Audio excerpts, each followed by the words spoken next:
Kining pagka inahan ni Maria sa Ginoo maoy hinungdan nga naluwas ta. Kung wa siya mahimong inahan sa Ginoo nga mao si Jesus, wa unta tay kaluwasan hangtod karon. Sa Birhen sa Guadalupe ang hitsura anak niya, nakita na ba mo sa Tilma kanang Tilma kanang mura bag istampa ba. Di na lang nako ipakita ninyo ha, umanta kabutang diri kuan. Nagbugkos na siya dinhi og kaning kuan kanang nahigot ang iyang hawak ba. Ang timaan ana nga siya mabdos. Mao na iyang gisulob pag bisita niya ni Isabel kay mabdos naman siya ato ilam ng baksan dinhi kay para dili kayo maugog ang tiyan. Ana matagak niyang bata. Ya mao nang nagmabdos ni siya. Kay adtong panahon na dito sa Mexico ug sa kalibutan kusog kaayo ang Holocaust sa mga bata kana bang i-offer ngadto sa ilang Dios ang mga bata isugbas kayo kay ihalad sa Dios gipakita sa mahal nga birhen nga ang kinabuhi importante kaayo. Dili pwedeng abusaran ang kinabuhi. Karon murag basig magpakita na sang birhen o di na lang magpakita. Ang mensahe na sa niya dili na sad Holocaust karon ang nikusog, kini na sang abortion, kining artificial contraceptives, kining atong pagkontra sa kabubuton sa Ginoo. Mo na nahimo si Maria nga tuburan sa kaluwasan kay nahigugma man sab siya sa kinabuhi. Life ang iyang gihigugma. Sa unang pagbasa gihisgutan diri nga dunay moabot nga bag-ong kanini ang kahayag nga ang Ginoo mutungha dinhi sa kalibutan o maghatag og hidabang sa tanang katawhan. Matud pa ni Propeta Zacarias, niadtong panahon na daghan unya ang mga nasod nga mudangop sa Ginoo ug sila mahimong iyang katawhan. Kinsa man ning Ginooa ang Ginoo sa kinabuhi. Pag-abot na ni Kristo mi-declare siya, I am the way, the truth, and life. Lingi ay mong tupad ning na nagmahal ka sa kinabuhi. Kasagaran nato ang ato ragyong mahalon ang atong kinabuhi. Bahala nag mga matay mo diha basta ako buhi lang. Life is one. Ni share lang ta sa one life of God, the living God. Mo nang di gyud pwede kining gubat, kining mga bisyo nga maghatag og mga kadautan sa maaning drogas, kining atong gipanghimo karon nga makadaot sa atong kalibutan nga apil gani in town ang atong mga pabuto karon na dinhi butos lapu-lapo nos ato itong niaging adlaw gahapon ba to nay upat ka buk patay unya daghan ang na ospital kay ang paktore sa aning maligi aning pabuto ni buto. Mao na nga tungod bang guna sa atong pagsigig mahal sa tong kinabuhi, muhimo na lang ta aning mga makadaot sa kinabuhi. Kanisang mga chemicals nga atong gipanggamit sa atong mga pagkaon, aron lang gyud ta dunay dakong income mugamit kitag chemicals. Ang resulta portin daghanang nangasakit karon. Ako bisag asa ko muadto naagi magpa-blessing nako, Father, blessing ko kay na ako'y cancer, Father, dialysis ko. Ako sa ngunahuna nako hinaoton tang di na ka magantos, hinaoton tang di na ka magantos. Duhay meaning ana papahuwayo na ka or maayo ka. Unsa ni kaayo nimo? Ikaw kaon kag ayo na kas cancer. Nya mukaon man ka, ikaon nimo na naman sa to'y mga cancer cells ang imong gikaon. Di mo balik ra sang cancer. Di ba? Sige kag tambalan ng cancer o ang imong gikaon ang atong gihanggap daghan kay cancer hasta ganinang naong sa imong tupad mura nagi-cancer. Ano bang maproblematic na kaiba?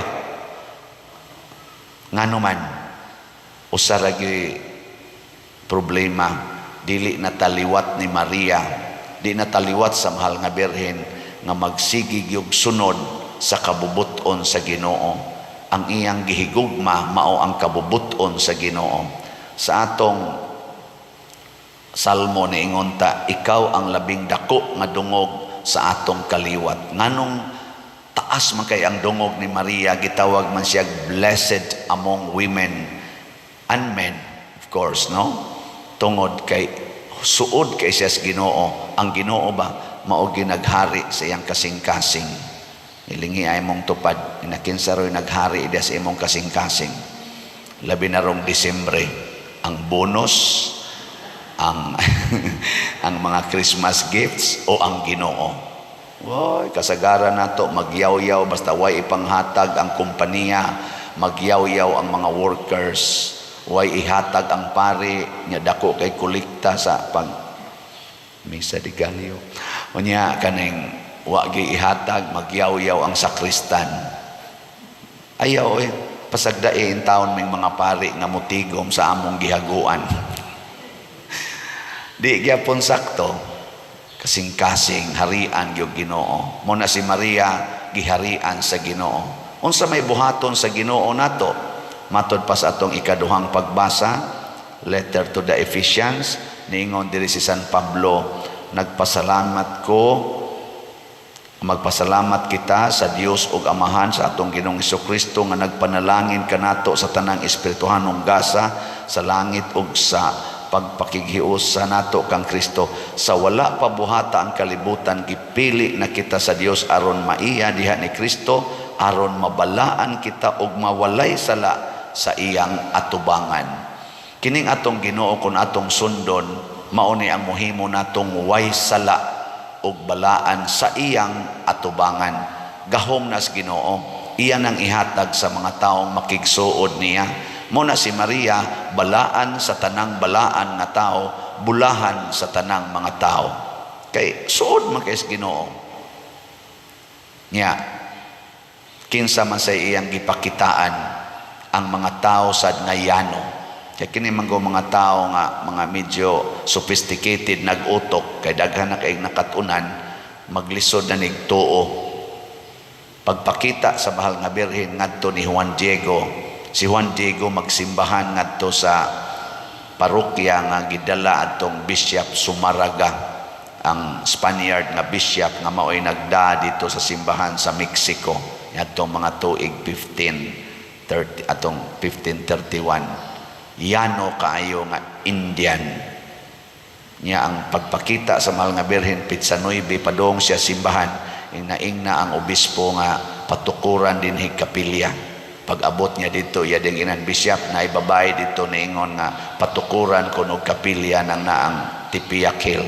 Ingong obispo balika ditong babae kay wa kumto na imong gisulting na unsa may iyang prueba mo to paglakaw niya nga to pitsa 9 ingon din siya nga di man mo tuo ang obispo siya ugma simba na sad ingna na sa dito ingna ako'y gasugo nimo pagkapit sa 10 Disyembre ngadto na sa Juan Diego ingon bishop ningon lagi ang babae nga pabutangan dito kung sa kinsa man ang bayhana siya wa ko kaila basta mutunga ra man na siya dito atong hill siya kanalbang naong nimo inosente kay kastanan no? Basig gigutom ka layo ra makaglakaw kay layo ba kayang lakaw basig nakakita na lang Hinoong kag mga guni-guni diha kay kabunga nas kagutom nimo hala balik ka dito ingna ng babae nga unsa may imong ikapruiba nga makatuo ang obispo kana gyung kuan ha kanang gikan Dios Ginoo o Ginoo na siya kay kapilya may patukod pag uli na sa Juan Diego pagka sa Jes kita na sa niyang Ginoo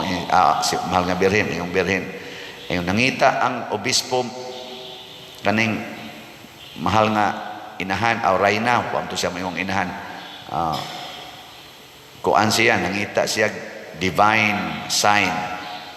Ingon dayon ang Birhen, sige ugma pitsa 11 balik dinhi kay ako nang tagaan og sign, ako'y muhatag nimo og sign para motuo ang obispo.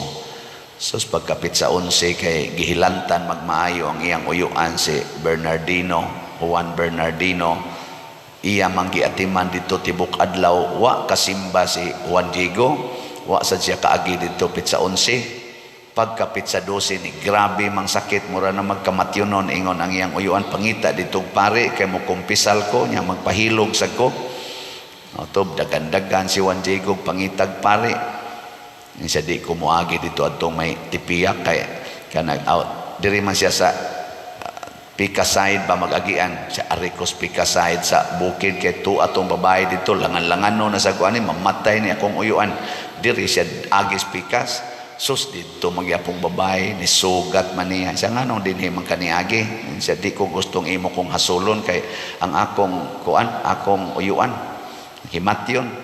Ingon dayon ang mahal nga Birhen, hay Diego, Juan Diego, wa gid ka motuo nga ako ang imong inahan. Ni aman ko nga imong inahan og dili gid nako pasagdan ang katawhan kay ako ang imong inahan. Ay kabalaka to imong uyuan, ako'y mahibaw ato. Ang imo rong buhaton saka dihas bukid, pamukpo dito og mga rusas, ibutangan ng imong tilma. Nya balik dinhi kay ako nang i-arrange. Adtong panahon na winter, wala gyud buwak nga motorok og bukid kay mapuno man na sa snow. Pagsaka ni Juan Diego, 14 rusas dito, dagko kay rusas kanang gitawag og Rosas Castellanas nga dito ra na sa Spain makitaan, wa gid na sa Mexico pero mao iyang nakitaan. To pamukpo niya mga buwak, butang niya des iyang kon, dali-dali siya dulhog i-arrange sa dito sa mahal nga Birhen. Siya sige dadaanan nas obispo, abot nga tos obispo, pag ingon niya di Arabi siya pay nihatag sa babae, pagbuhi niya nangahog ang buwak, hibong mas Juan Diego niluhod man ang obispo siyang atubangan. Sa nganong niluhod naman yung obispo sa kong atubangan, ni marka di diri ang naong sa Birhen. Ang Birhen nga nailhan sa obispo, ni marka diri kay nagdadam sa tug Birhen kana mga misyonero sa una magdam ginag Birhen. Sus ang iyang mang Birhen nga gidadamo may nilakra diri. Ana mao tong niluhod ang obispo o ang mahal nga Birhen Maria gi-honor siya as Birhen sa Guadalupe. Mao nang gidadaan din nila dito og kuan o pagka uli din ni Juan Diego pagkapit sa 13 ang iyang uyuan naayo na. Siya nga nung naayo naman ka makamadari og kamatay siya, diri man to'y babae nga ni ari nako, niingon siya nga ako kang ayuhon ha, unya ingna unya ang obispo nga giayo tika nga way tambal-tambal. First miraculous healing. Pagkapit sa 13 pagkapit sa 16 gidaan kadtong tilma, giprosesyon ngadto sa tipiak o gihimuan nilag temporaryo nga kapilya didto nga naghimo dayog ritual ang mga Indians kanang ilang pana nga ilang ipatugbaw ngadtos kaning bukid. Sus diha man say gustong motambo nga batanon, nagdali-dalig dagan didto bitaw motugpas iyang liog ang usas mga wa mas lamang tuong na itao dito pag-ana sa pana dito ditugpa niya dire.